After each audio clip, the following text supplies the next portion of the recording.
নমস্কার, Assam prime network থেকে আমি ইন্দ্রাণী আপনাদের স্বাগত জানাচ্ছি। গাঁজা সহ শ্রীভূমি জেলার দুই মহিলা আটক ত্রিপুরায়। ত্রিপুরার লেফুঙ্গা থানাধীন লেম্বুছড়াস্থিত মোহনপুর মহকুমা পুলিশ আধিকারিক কার্যালয়ের সামনে শনিবার সকালে পুলিশের রুটিন চেকিং এর সময় সিমলা থেকে আগরতলাগামী TR01C1306 নম্বরের একটি যাত্রীবাহী বাস থেকে 20 কেজি শুকনো গাঁজা সহ আসামের শ্রীভূমি জেলার দুই মহিলা নেশা কারবারি ধরা পড়ে। তাদের নাম যথাক্রমে মাম্পি দে ও জুম্পি দে। এদিনের এই অভিযানের নেতৃত্বে ছিলেন লেফুঙ্গা থানার ওসি সহদেব দাস। ধৃত মহিলারা পুলিশের প্রাথমিক জেরায় জানান যে তারা গতকাল ট্রেনে করে ত্রিপুরায় পৌঁছান। আজ সকালে মোহনপুর যান এবং সিধাই থানাধীন মোহনপুর শনিতলা এলাকার এক যুবকের কাছ থেকে গাঁজাগুলো কিনে পুনরায় গন্তব্যে ফেরার পথে পুলিশের হাতে আটক হন। এই বিষয়ে লেফুঙ্গা থানার ওসি সহদেব দাস সংবাদ মাধ্যমের মুখোমুখি হয়ে জানান, ধৃতদের কাছ থেকে বাজেয়াপ্ত গাঁজার কালোবাজারে মূল্য আনুমানিক 1 লাখ টাকার মতো হবে। পুলিশ ধৃতদের বিরুদ্ধে NDPS আইন অনুযায়ী মামলা হাতে নিয়ে তদন্ত শুরু করেছে। ভানুচন্দ্রের রিপোর্ট, আসাম প্রাইম নেটওয়ার্ক। গাঁজা ধরাইছে কয়জন?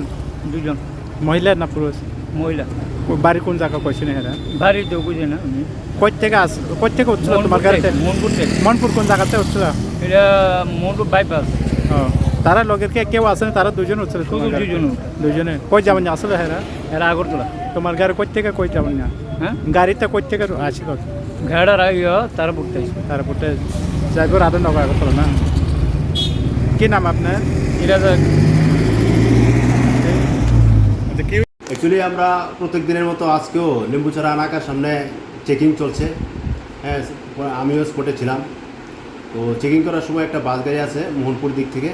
তখন বাস গাড়িটাকে আমরা চেক করলে ওই গাড়িতে দুইটা মহিলাকে দেখতে পাই এবং তাদেরকে জিজ্ঞাসা করলে তাদের কাছে দুইটা ব্যাগ পাওয়া যায়। ওই ব্যাগের মধ্যে একজন মহিলার কাছে 2টা প্যাকেট আর একটা মহিলার কাছে 2টা প্যাকেট। 2টা প্যাকেটের মধ্যে গাঁজা পাওয়া যায়। তখন আমরা এগুলি অ্যাজ পার প্রসিডিউর এগুলি আমরা বাজেয়াপ্ত করি এবং তাদের বিরুদ্ধে NDPS আইনে কেস রেজিস্টার করা হবে।